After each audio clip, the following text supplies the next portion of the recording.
said at the beginning of this episode about eggs. In order to make an omelette, you need to break some eggs. Meaning is you need to pay for everything in this life, and nothing comes for free. Yeah. When I first hear it, I thought, why is it eggs? How it related to children and money? And now I got it. Yeah, it's not like a children.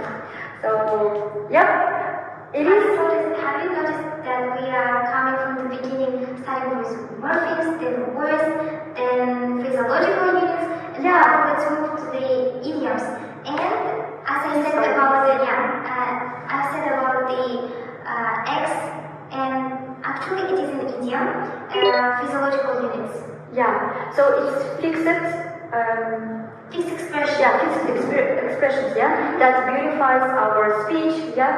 Yes. And it's really beautiful words, I would say, idioms, yeah. Yes, and also idioms are very useful to give us an opportunity to express ourselves in more creative, in more complex, in new way. And rather than saying, for example, you're correct, you may say you hit the nail on the head, which sounds more interesting. And I also think that idioms represents the cultural background, the background of your language. So it's very interesting. And I also think that using idioms in your speech, in your daily speech, you can show your English level and that you are educated person. So yeah.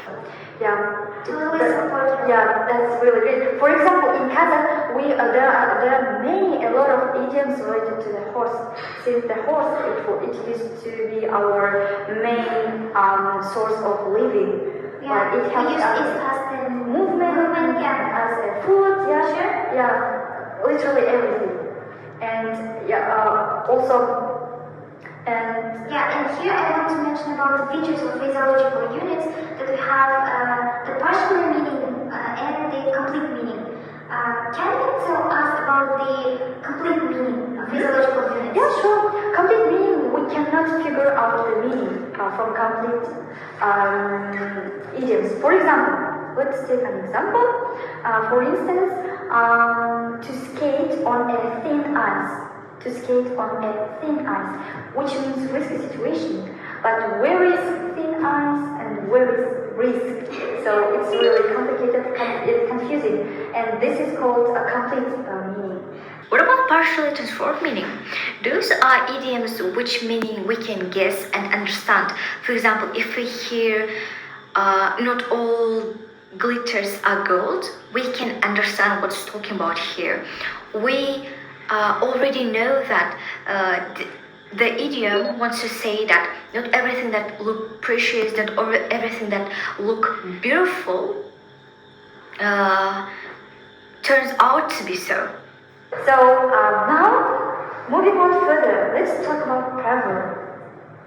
Yeah, proverb actually it plays a crucial role in every language. It gives us kind of advice. Yeah, it's very short, concrete.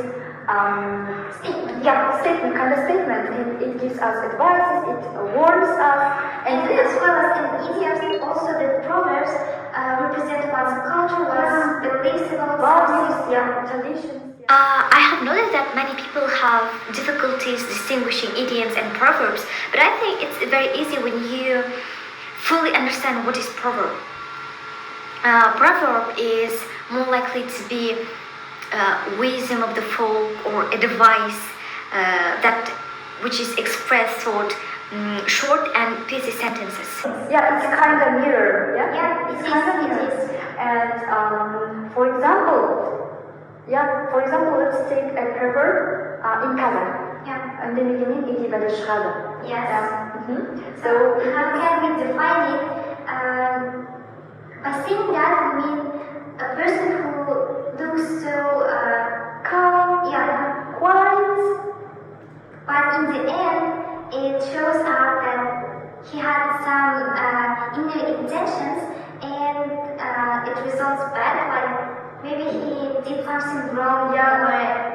in my opinion, it doesn't mean that all quiet people must make a big problem.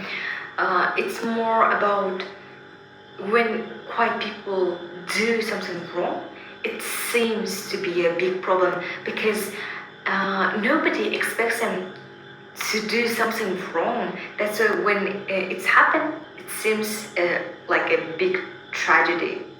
Yes, and that's really interesting proverb, I can say. Үндемегеннен үндей бәле шығады. Yeah, great comparison. And so, do you know, by the way, what has happened to poor Elon Musk?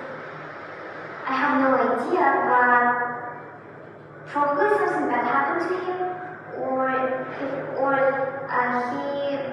felt under the weather, or he felt unhappy. Exactly. What I mean here is not his financial condition. Yeah, he's well. Yeah, because we know him. It's like he's a billionaire. Yeah. In the all the world. So what I mean here is the well-being, mentally well-being. Yeah, I'm talking about that. And here we are talking about the meaning. Yeah. Our last part of our episode is dedicated to the semantic change in meaning, the types, and there are so many types, but particularly we are focusing on irony, euphemism, and the last one is hyperbole. Zhanerke, look at that view. What a beautiful weather. Are you kidding me? So here, yeah, you use such a humor, yeah. So actually, in fact, it's gloomy, windy, dark weather, but you are describing it as a beautiful weather, yeah. And this is called irony. Yeah, this is called irony. Yeah. When it comes to euphemisms, it is used for like to replace, yeah. The tough, such kind of unpleasant words. For example, instead of toilet, we use restroom or W and C. Yeah, so exactly. So it somehow beautifies our speech, yeah, gives some color, yeah, to our speech. Emphasize some words, replace them, helps us to use more beautiful. Yeah. Also to use interesting ones, not the boring, monotonous ones. Yes. And the last one is yeah. I'm so hungry that I could eat a horse right now. How you noticed I'm using hyperbole. Probably you have heard common hyperboles in daily conversations, such as I have watched this movie 1,000 times, or it costs an arm and leg, and etc. Hyperbole is exaggerated statement or claim that not meant to be taken literally. You have to use more humor, emphasize, show your expressions, your feelings. Yeah, emotions. Yeah, we use hyperbole. But actually, you are exaggerating. Yeah, I'm so exaggerating. So yeah. It also somehow makes our speech more interesting. Yeah? It is. Yes. So we came to an end. Throughout our podcast, we talked about the words and its etymology, history of the words, about the morphemes, structural types of words, phraseological units, idioms, proverbs, native and borrowed elements. Yeah, sure. Also, in the last part, we discussed the types of semantic changes in meaning. Yeah, euphemisms such as irony, hyperbole. Yeah. So I hope this episode will be very engaging and interesting for this podcast audience.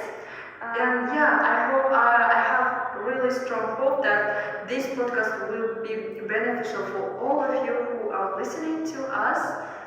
I want to thank you, our audience, and you, Zhanerke, for inviting me to your podcast channel.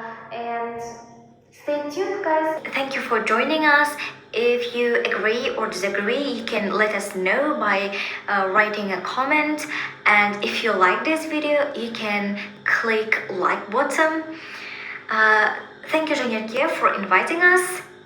Thank you for your attention. Thank you. That is all for today. And so hope you enjoyed it. See you next episode. Goodbye.